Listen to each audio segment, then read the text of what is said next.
یوسف کا 109 نمبر آیت ہو گئی تھی. کل آخری آیت یہ پڑھی تھی کہ ہم نے آپ سے پہلے جتنے بھی انبیاء بھیجے وہ سب مرد تھے، کوئی عورت نبیوں میں نہیں آئی، اور سب شہروں والے تھے. اور کیا یہ لوگ زمین میں سفر نہیں کرتے کہ دیکھیں کہ ان لوگوں کا انجام کیا ہوا، کن کا، جنہوں نے انبیاء کو جھٹلایا. اور آخرت کا گھر بہتر ہے ان لوگوں کے لیے جو پرہیزگار ہیں. تو کیا یہ عقل نہیں رکھتے کہ اللہ تعالیٰ کے پیغام کو قبول کریں؟ تو آج کے سبق میں ہے کہ انبیاء آئے، پیغامات دیے ہیں، حتیٰ اذا استیأس الرسل، حتیٰ کہ جب رسول نا امید ہو گئے، وظنوا، اور ان کے قوم نے یہ گمان کیا کہ انہم قد کذبوا، کہ یہ جھٹلائے گئے. انبیاء نے بولا عذاب آئے گا، یہ آئے گا، عذاب ہی نہیں آئے ایسے. تو جاءہم نصرنا، اس کے بعد پھر ہماری مدد آئی. فنجی من نشاء، سو جس کو ہم نے چاہا اس کو بچا لیا. اور ولا یرد، نہیں لوٹایا جاتا. بات سن، ہمارا عذاب، اللہ کا عذاب کون لٹا سکتا ہے؟ عن القوم المجرمین، قوم مجرم سے، یعنی کافر سے. لقد کان لکم فی قصص، لقد کان فی قصص، بے شک ان کے قصوں میں، ان کے واقعاتوں میں، عبرت ہے، نصیحت ہے، لِأُولِي الْأَلْبَابِ، عقل مندوں کے لیے. ما کان حدیثاً یفترا، کوئی وہ قرآن کو ایسی بات نہیں کہ اپنے طرف سے کوئی بنا لے، گھڑ لے.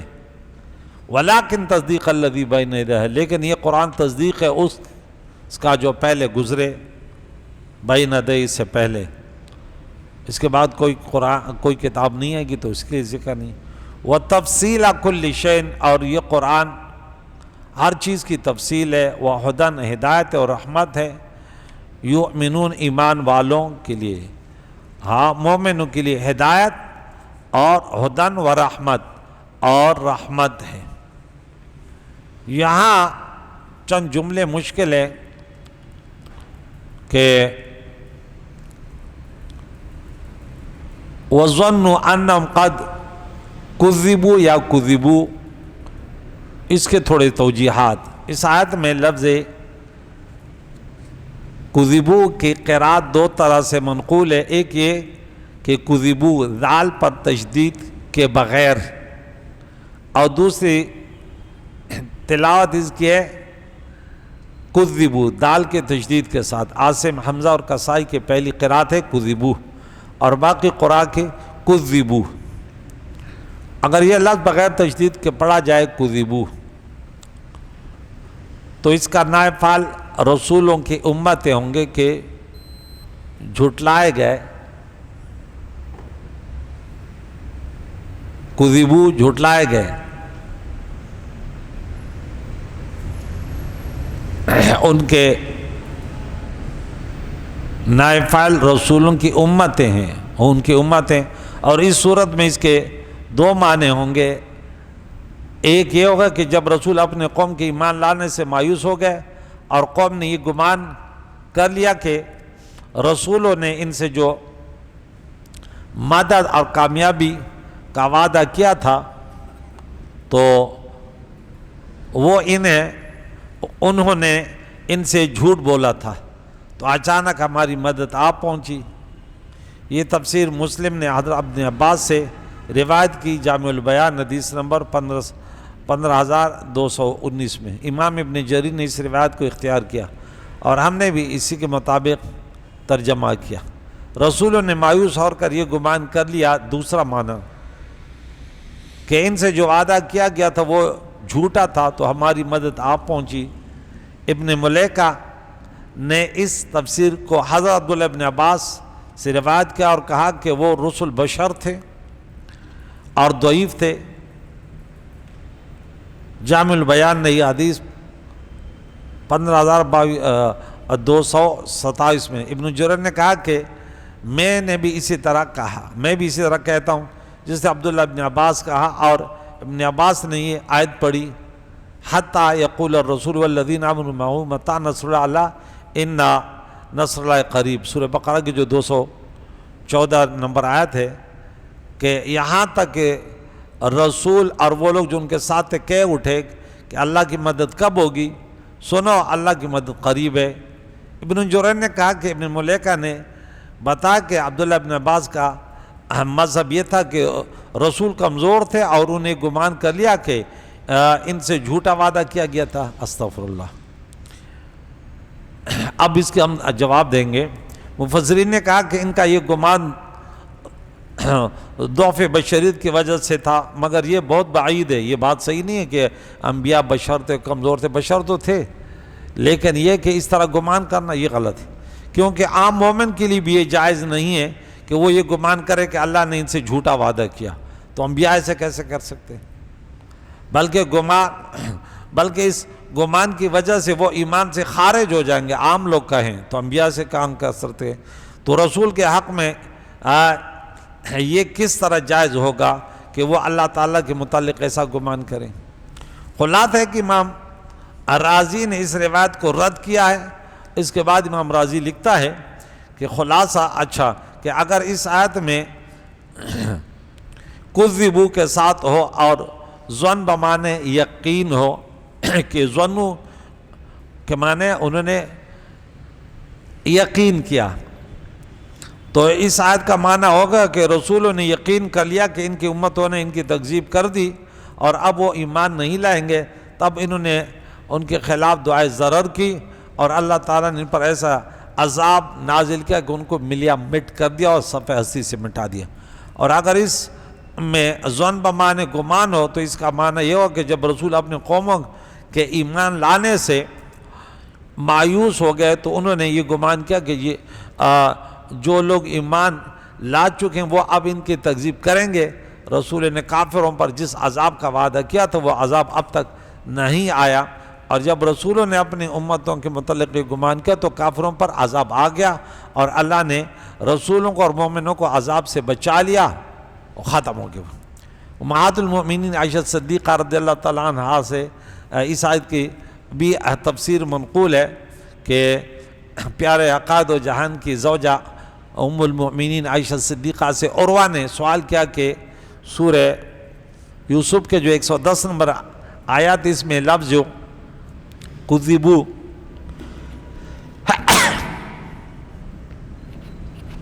الحمدللہ یا کذبو، عائشہ صدیقہ نے فرمایا بلکہ ان کی قوم نے ان کی تکذیب کی تھی، یعنی یہ لفظ تشدید کے ساتھ ہے، پس میں نے کہا اللہ کی قسم ان کو یقین تھا کہ ان کی قوم نے ان کی تکذیب کی ہے، اور ان کا گمان نہیں تھا۔ حضرت عائشہ صدیقہ رضی اللہ عنہ فرمایا اے عروہ انہیں اس کا یقین تھا۔ عروہ نے کہا شاید یہ لفظ بغیر تشدید کے ہو، یعنی انبیاء علیہ السلام نے یہ گمان کیا کہ ان سے جھوٹ بولا گیا تھا۔ پیاری امہات المومنین نے فرمایا معاذ اللہ، رسول اپنے رب کے ساتھ ایسا گمان نہیں کرتے۔ اور رہی یہ آیت تو رسولوں کے پیروکار تھے جو اپنے رب پر ایمان لائے تھے اور انہوں نے رسولوں کی تصدیق کی تھی، اور جب ان تک اللہ کی مدد پہنچنے میں دیر ہو گئی، حتیٰ کہ رسولوں کی امتوں میں سے جن لوگوں نے ان کی تصدیق کی تھی وہ اللہ کی مدد آنے سے مایوس ہو گئے، اور رسولوں نے یہ گمان کر لیا کہ اب ان کے پیروکار بھی ان کی تکذیب کریں گے، تو اللہ کی مدد آ گئی۔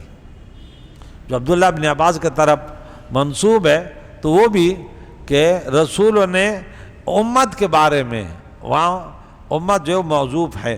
خلاصہ یہ کہ اس آیت کے 4 توجیہات پیش کیے گئے۔ کذبو یعنی بغیر تشدید کے جو پڑھا گیا، اس کے 2 توجیہات ہیں۔ پہلے توجیہ کا خلاصہ یہ کہ لوگوں نے یہ گمان کیا کہ ان سے جھوٹ بولا گیا تھا۔ یہ تو صحیح توجیہ ہے۔ اور دوسری توجیہ کا خلاصہ یہ ہے کہ رسول نے گمان کیا کہ ان سے جھوٹ بولا گیا تھا، یہ باطل توجیہ ہے۔ حضرت ام المؤمنین عائشہ صدیقہ رضی اللہ عنہ نے اس کو رد کر دیا ہے، اور امام رازی نے بھی اس کی موافقت کی ہے۔ اور کذبوا تشدید کے ساتھ پڑھا جائے تو اس کی بھی دو توجیہات ہیں۔ پہلے توجیہ کا حاصل یہ کہ رسولوں نے یقین کر لیا کہ ان کی امت نے ان کی تکذیب کر دی ہے، اور دوسری توجیہ یہ ہے کہ رسولوں نے یہ گمان کیا کہ جو لوگ ان پر ایمان لا چکے ہیں وہ اب ان کی تکذیب کریں گے۔ یہ امہات المؤمنین کی سب سے بہترین توجیہ تھی۔ یہاں بہت سارے ترجمے ہیں کہ انہوں نے یہاں یہ ترجمے کیے ہیں جو کہ صحیح نہیں ہیں، یہاں تک کہ پیغمبر مایوس ہو گیا اور ان کو گمان غالب ہو گیا کہ ہمارے فہم نے غلطی کی ہے۔ یہ ایک اور ہے، وہ یہ اسی طرح ترجمے کرتے ہیں۔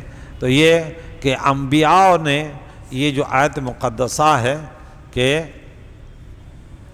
یہاں تک کہ رسل نا امید ہو گئے اور انہوں نے گمان کیا، یہ غلط ہے۔ رسل ان کے ایمان سے نا امید ہو گئے اور امت نے جو ہے گمان کیا کہ یہ جھٹلائے گئے، ٹھیک ہے۔ انبیاء نے یہ گمان نہیں کیا کہ ہمارے ساتھ جھوٹا وعدہ کیا گیا، یہ تو عام انسان بھی اس طرح نہیں سوچ سکتا۔ بہت سارے ترجمے یہاں پہ کیے گئے ہیں۔